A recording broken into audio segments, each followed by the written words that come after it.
자, 우리가 지난주까지 7번의 부활 절기를 보내면서 십자가에 달리셨다가 하나님께서 그 몸을 다시 살리셔서 제자들이 그 부활의 증인으로 되었던 부활 절기를 우리가 함께 보냈습니다. 그리고 이번 주에 예수님께서 부활 절기를 마치시고 부활절의 시간들을 40일의 시간을 마치고 하늘로 하나님의 곁으로 돌아가신 뒤에 성령을 기다려라 약속하셨던 그 약속이 이루어진 성령 강림 절기를 우리가 맞이하게 되었습니다. 이제 이후에 긴 성령 강림 후의 절기를 보내게 될 텐데 과연 성령님은 어떤 분이실까요? 또 성령님은 우리와 어떤 모습으로 함께 하실까요? 우리가 이것들을 한번 궁금해하고 기억하고 생각하면서 우리 예배를 더 깊이 나눠보도록 하겠습니다. 주님을 모시는 임재기원 찬양 함께 부르도록 하겠습니다.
우리가 예배를 드리기 위해 이 자리, 이 시간 모여있는 이 예배당에 주님, 우리의 예배와 함께 해주세요 하는 마음을 담아서 성령 강림절의 붉은 초에 불을 밝히도록 하겠습니다.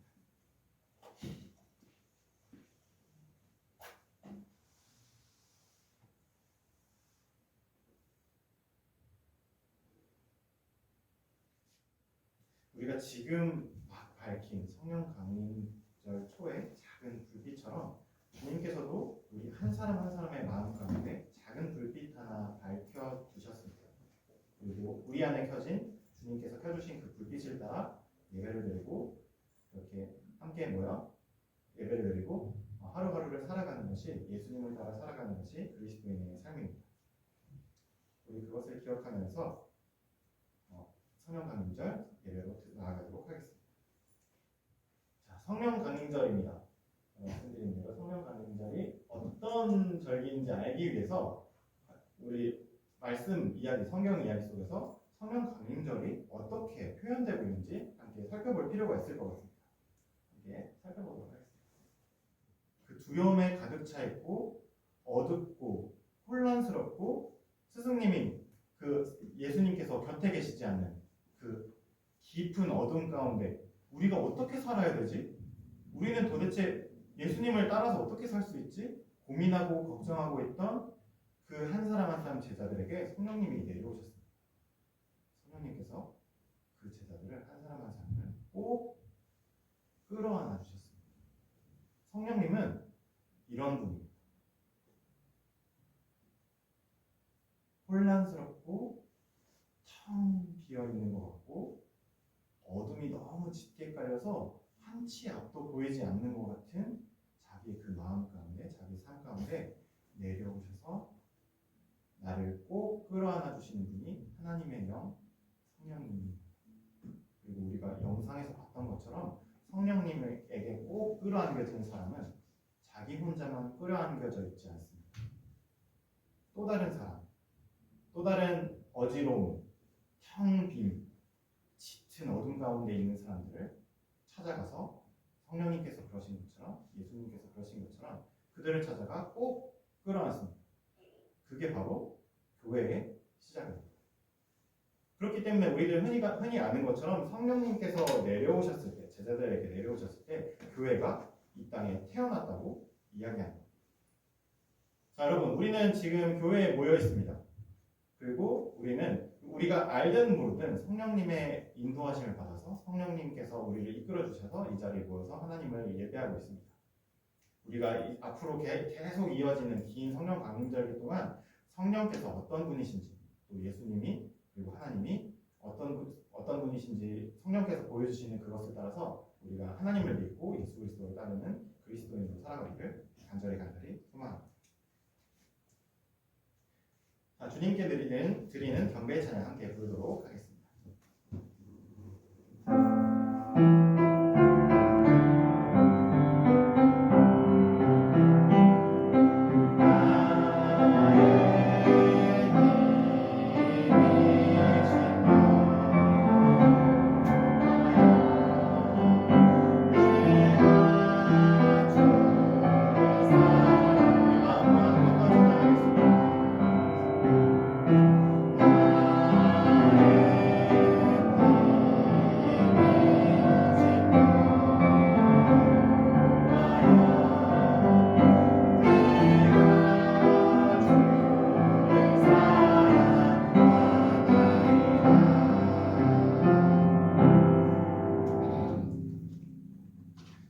지금은 우리가 하나님을 떠나 일주일 동안 우리가 알게 모르게 하나님 앞에 지은 죄를 하나님께 고백드리는 시간입니다.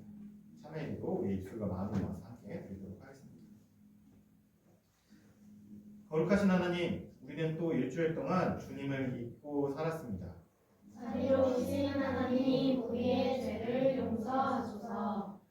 나 자신과 이웃을 주님의 사랑으로 대하지 못했습니다. 잘못된 생각과 말과 행동을 용서하소서. 자연과 온 세상을 하나님의 마음으로 보살피지 못했습니다. 날마다 주님의 영을 부어 새롭게 하소서. 아멘. 우리의 죄를 하나님 앞에 고백드리는 참회 기도를 드리고 나서 주님의 용서를 바라고 계신 여러분, 우리를 향해 들려주시는 하나님의 따뜻한 말씀을 한번 들어보십시오.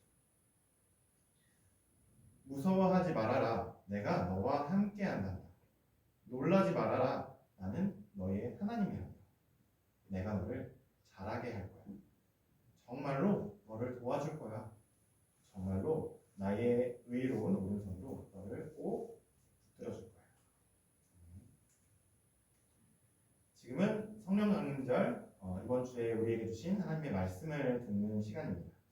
오늘의 말씀은 창세기 32장 23절에서 28절까지인데 제가 22절에서 31절까지 여러분에게 들려드리도록 하겠습니다.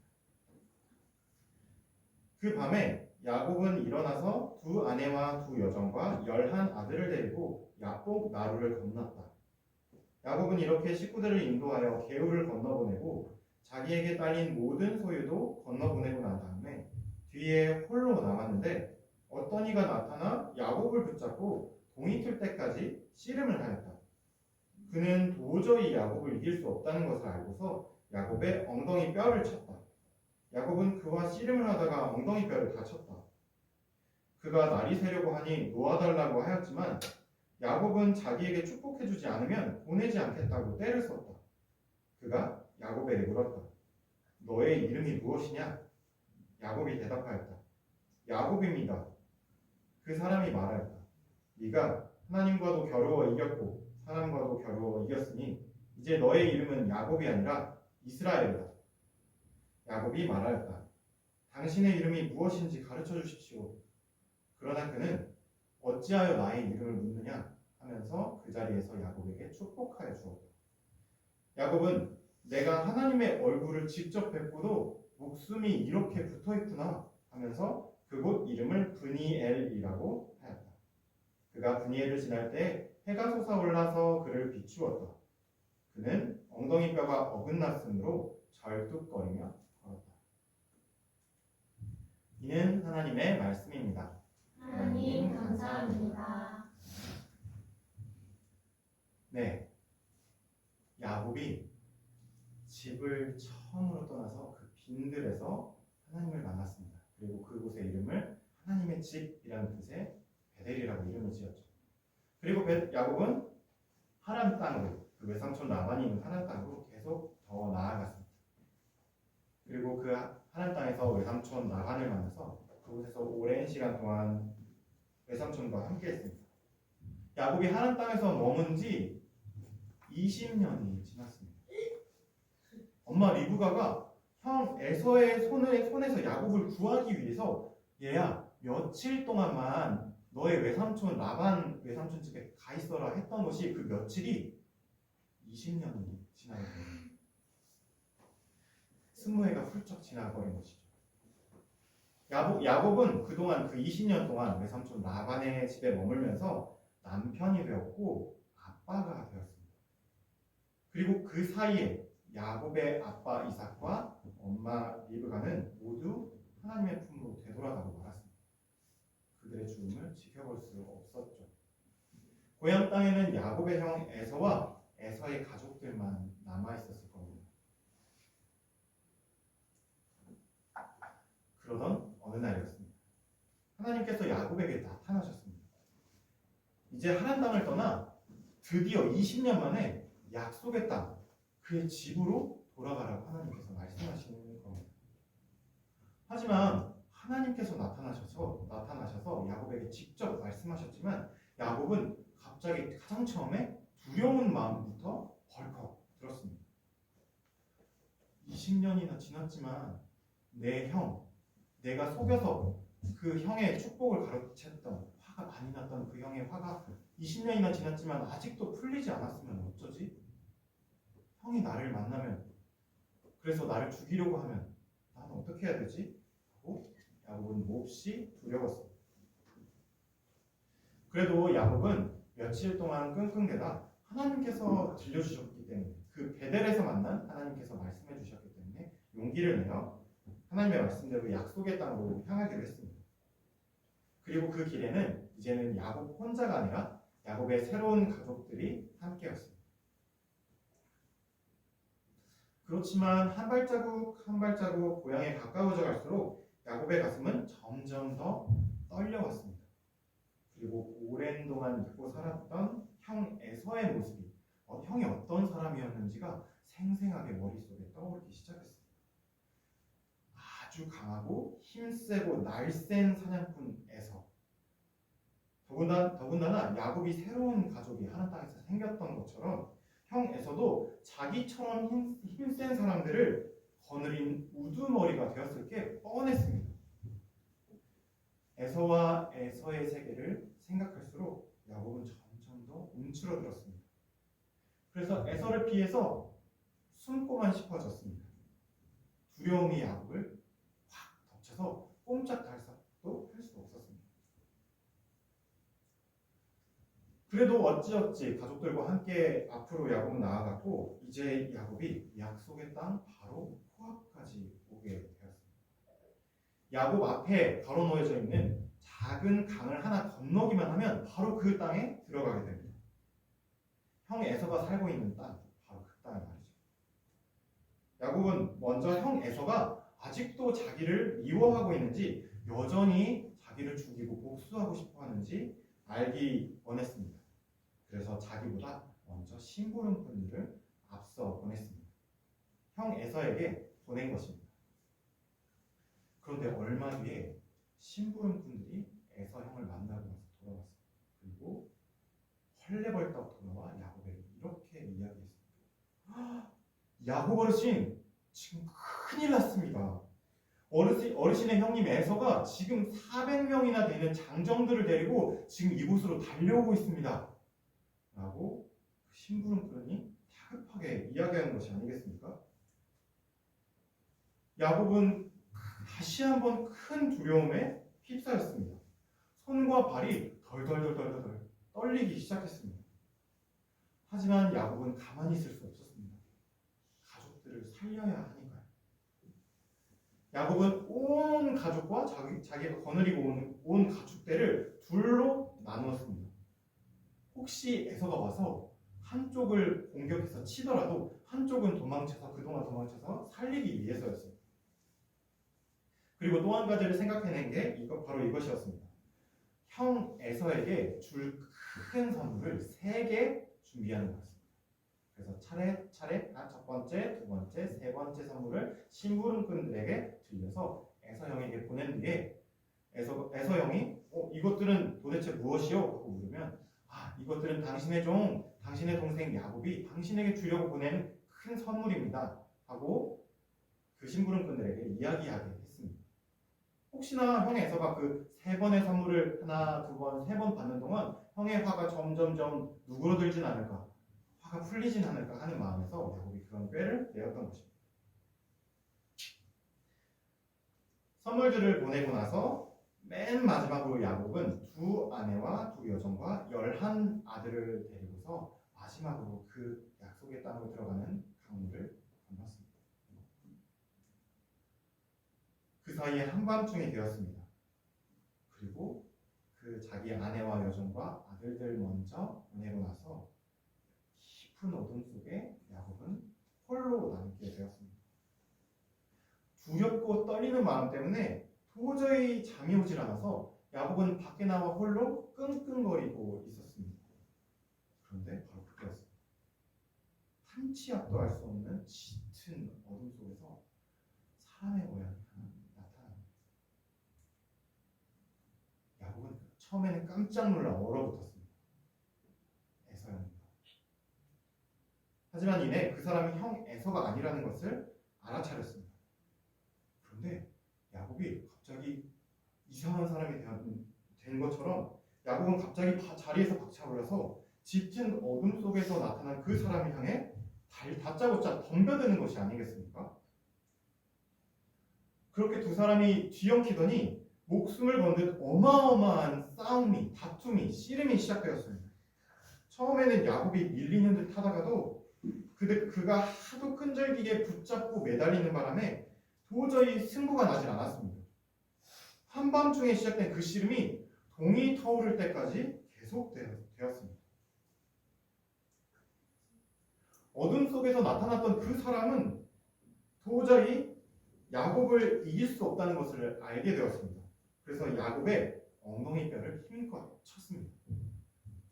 우두둑 뭔가 엄청난 소리가 들리고 야곱은 너무나도 아팠습니다. 그런데 그 사람을 붙잡은 손은 야곱은 결코 놓지 않았습니다. 그가 날이 새려고 하니 이제는 좀 나를 놓아달라고 이야기했지만 야곱은 저를 축복해 주시지 않으면 저는 절대로 이 손을 놓지 않겠습니다. 라고 이야기했습니다. 때를 썼던 거죠. 그래서 그 사람이 어둠 속에서 나타났던 그 사람이 야곱에게 붙잡힌 그 사람이 야곱에게 물었습니다. 도대체 너 이름이 뭐니? 야곱이 대답했습니다. 야곱입니다. 여러분 기억하십니까? 야곱의 이름의 뜻이 무엇이었는지? 에서 뒤꿈치. 네, 맞습니다. 발 뒤꿈치를 붙잡는 사람이었습니다. 그것을 알았는지 그 사람이 야곱에게 이렇게 이야기합니다. 네가 하나님과도 겨루어서 이겼고 사람과도 겨루어서 이겼으니까 너는 이제 더 이상 내 이름은 야곱이 아니고 이스라엘이다 하고 새로운 이름을 지어주었습니다. 그렇게 야곱을 축복해 주었던 그 사람은 해가 떠오르면서 호련히 사라졌습니다. 그리고 야곱은 정신을 차리고 이렇게 말했습니다. 내가 하나님을 붙잡고서 하나님의 얼굴을 뵙고도 내 목숨이 아직도 이렇게 붙어있네? 그래서 야곱은 하나님과 밤새도록 씨름했던 그곳의 이름을 하나님의 얼굴이라는 뜻의 브니엘이라고 이름 지었습니다. 야곱은 다시 가족에게로 그리고 형 에서에게로 향했습니다. 그런데 야곱의 몸을 좀 보십시오. 밤새 동이 틀 때까지 했던 그 치열한 씨름 때문에 씨름에서 엉덩이 뼈를 다쳐서 야곱은 절뚝거리며 걷게 되었습니다. 그렇지만 야곱의 마음은 그 어느 때보다 평화로웠습니다. 그리고 그렇게 절뚝거리며 에서 형에게 나아가는 야곱의 등 뒤로 그 브니엘의 아침 해가 떠오르서 야곱이 앞으로 가는 그 길을 환하게 비춰주었습니다.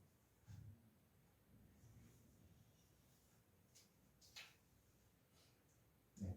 우리가 지난주에는 야곱이 하나님을 처음 만난 자리 베델의 이야기를, 하나님의 집에 대한 이야기를 함께 들었습니다. 자, 그런데 오늘 야곱을 좀 보십시오. 그때 그 쫓겨났던 야곱보다 더 깊은 어둠, 더 깊은 어지러움, 혼란, 그리고 텅 비어있는 것 같은 그 마음속에 아무것도 자기를 구해줄 수 없을 것 같고 어떠한 꾀도 소용없을 것 같은 그 짙은 어둠 한가운데서 야곱은 한 사람의 모습을 붙잡았습니다. 그리고 그와 밤새 씨름하다가 그 사람이 바로 하나님인 것을 알았습니다. 그 깊은 어둠 속에서 야곱은 하나님과 만난 것이었습니다. 그 하나님께서 야곱에게 주신 것은 새로운 이름이었습니다. 네가 더 이상 에서의 발 뒤꿈치를 잡는 사람이 아니야. 너는 이제 이스라엘이야 라는 이름을, 새로운 정체성을 야곱, 곧 이스라엘에게 주신 것이었습니다. 여러분, 우리가 하나님을 믿으면서 이런 일들이 있을지 모릅니다. 하나님을 믿고 예수님을 알고 있지만 우리는 언젠가는 혹은 살아가면서, 여러분들이 커가면서 깊은 어둠 혹은 텅 빈 것 같은 마음, 도저히 한 치 앞도 보이지 않는 어지러움 가운데 여러분들이 살게 될 때가 있을 겁니다. 그런데 여러분, 그것이 여러분을 집어삼키지 못할 겁니다. 그 어둠 가운데서 여러분이 하나님을 만나게 될 겁니다. 그리고 여러분이 브니엘의 마침을 맞이하게 될 겁니다. 여러분, 이 이야기를, 야곱의 이야기를, 브니엘의 이야기를 기억하면서 여러분 한 주를 살아가는 여러분이 되었으면 좋겠습니다. 다 같이 거듭의 기도 함께 드리도록 하겠습니다. 주님, 성령 강림절인 오늘은 야곱을 이스라엘로 부르시는 하나님의 이야기를 들었습니다. 야곱은 자기의 가장 깊은 어둠인 형 에서를 만나러 가는 길 위에 서 있었습니다. 야곱은 망설이고 괴로워하지만 그래도 끝내 도망가지 않고 강을 건너고 흑암과 공허와 어둠이 깊음 위에 있는 그 방을 홀로 마주합니다. 그런데 놀랍게도 야곱은 그 깊은 어둠 속에서 주님을 만납니다. 그리고 주님을 붙들고 놓아주지 않습니다. 동이 터오를 때까지 계속된 그 씨름을 통해 야곱은 곧 이스라엘이 됩니다. 주님, 우리도 야곱처럼 브니엘의 아침을 맞게 해주십시오. 절뚝거리며 걷더라도 주님의 얼굴을 뵙게 해주십시오. 그리고 동이 터오를 때까지, 그리고 그리하여 우리를 통해 어둠 가운데 있는 모든 생명에게 주님의 빛을 비추어주는 우리가 되게 해주십시오. 감사드리며 예수 그리스도의 이름으로 기도합니다. 하나님의 말씀에 응답하는 찬양 함께 부르도록 하겠습니다.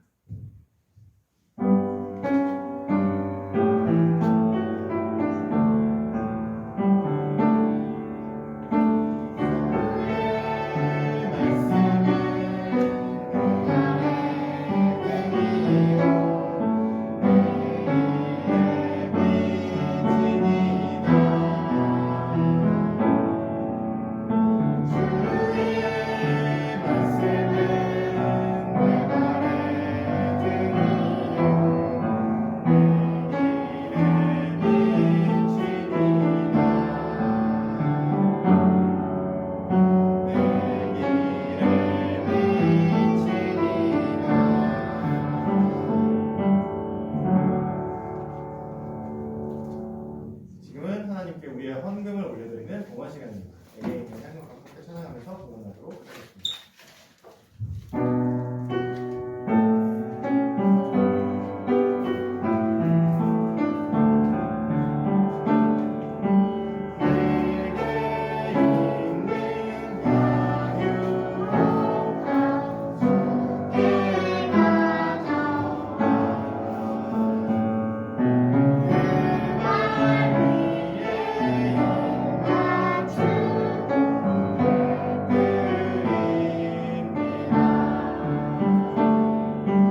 우리가 누리는 모든 것이 하나님께서 주신 것이니 우리가 받은 것을 하나님께 바칩니다.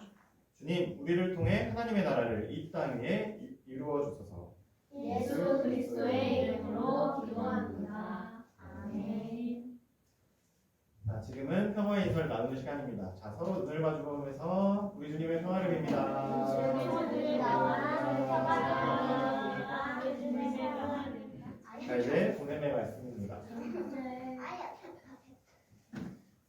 어린이 여러분, 우리에게 주신 주님의 말씀을 꼭 기억하십시오. 그리고 여러분을 향한 하나님의 사랑을 결코 잊지 마십시오. 아멘. 한 주 동안 하나님의 자녀로 살겠습니다. 주님 우리와 함께 걸어 주십시오. 주님의 기도 함께 찬양하도록 하겠습니다.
성경 강좌 예배를 마치도록 하겠습니다.